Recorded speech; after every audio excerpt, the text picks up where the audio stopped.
यह सबसे तेज गति वाला दौर चल रहा है। सूचनाओं की यातायात, इंटरनेट, स्मार्टफोन सब गति में तेज हैं। इसी तर्ज पर रिश्तों में भी उपजे मुद्दों पर प्रतिक्रिया तेज हो जाती है। इधर किसी ने कुछ कहा तो उसे तुरंत जवाब दिया। सोशल मीडिया पर तो तुरंत ही तीखी और कठोर प्रतिक्रिया दे दी जाती है। जवाब देने की यह जल्दी आपसी रिश्तों में बाधाएं उत्पन्न करती ही हैं। यदि आप भी तुरंत प्रतिक्रिया देते हैं तो अवश्य संभल जाएं। पैसे या प्रसिद्धि से अधिक खुशी लोगों को अपने करीबी रिश्तों से मिलती है।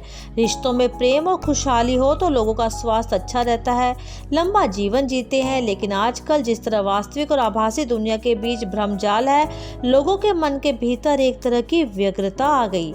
ऐसे में लोग रिश्तों में उपजी छोटी छोटी बातों पर तीखी प्रतिक्रिया दे देते हैं, जिससे रिश्तों पर नकारात्मक प्रभाव तो पड़ता ही है और कई बार ऐसी प्रतिक्रिया देने पर रिश्तों पर प्रतिकूल प्रभाव भी पड़ता है। इसके अलावा यदि आपको किसी की बात पर इतना आहत हुआ है कि आप उसे उत्तर देना बहुत जरूरी समझते हैं और ये जानते हैं कि ऐसा करने से आपके रिश्तों में कड़वाहट आएगी ही, तो प्रतिक्रिया देने से पहले थोड़ा संभल जाएं, थोड़ा समय दें। 5-7 बार गहरी सांस ले लें, खुद को संयमित करें। संकट के समय शुरुआत से ही मानव मस्तिष्क 3 तरह से काम करता है। एक तो लड़ता है, दौड़ता है और स्तब्ध होता है। आदिम समय से भी मनुष्य जंगली जीवों से जान बचाने के लिए या तो उनसे लड़ता था या भाग जाता था। हमारा दिमाग अभी भी इसी तरह काम करता है। इसलिए जब हम दिमाग को सोचने के लिए समय देते हैं तो वो मौजूदा परिस्थिति में बेहतर काम करता है। इसलिए यदि किसी पे गुस्सा आ भी रहा है तो संभल जाएं और खुद को उस समय के लिए समय दें। इसके अलावा यह बिल्कुल भी जरूरी नहीं कि आपको हर उस विवाद में पड़ना ही है जिसमें आपको आमंत्रित न भी किया गया हो, यानी कि किसी ने आपको बुलाया भी नहीं लेकिन आप अपना विचार देने पहुंच जाते हैं। कई बार सवाल इतना महत्वपूर्ण होता ही नहीं, उसमें उलझकर आप अपना समय बर्बाद करते हैं। कई बार लोग प्रश्नों को स्वयं एक हमले के रूप में लेते हैं और वहीं से संबंधों के बनने और बिगड़ने की शुरुआत शुरू हो जाती है।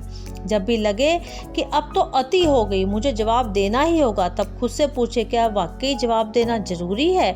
क्या इस बात को कोई तुल ना देने से काम चल जाएगा? क्योंकि कई बार जवाब न देना, किसी बात को तुल न देना भी एक जवाब ही होता है। लोग किसी बात को सुनने या उस पर प्रतिक्रिया देते समय ये ध्यान नहीं देते कि उस प्रतिक्रिया का आगे असर क्या होगा। इसके अलावा जल्दबाजी में दी गई प्रतिक्रिया के दौरान हर सामने वाले की बात के सभी पहलुओं पर हम ध्यान नहीं देते और उसे सिर्फ एक ही नज़र से देखते हैं, जबकि होता यह है कि सामने वाले ने वह बात दिल दुखाने के उद्देश्य से की ही नहीं होती, बल्कि वह उसकी सहज प्रतिक्रिया है। इसलिए तुरंत जवाब देने की बजाय कुछ समय सोचने के बाद दी हुई प्रतिक्रिया न सिर्फ आपके मन के लिए बेहतर होगी बल्कि आपके रिश्तों को भी बरकरार रखने में मददगार होगी। इसलिए जब भी कभी नाराजगी हो तो तुरंत मैसेज, कॉल या सोशल मीडिया के माध्यम से जवाब न दें, बल्कि थोड़ी देर ठहर जाएं। इससे आपका झगड़ा कभी भी नहीं होगा। इसलिए हर बार हाजिर जवाबी न दें और संभल कर बात करें।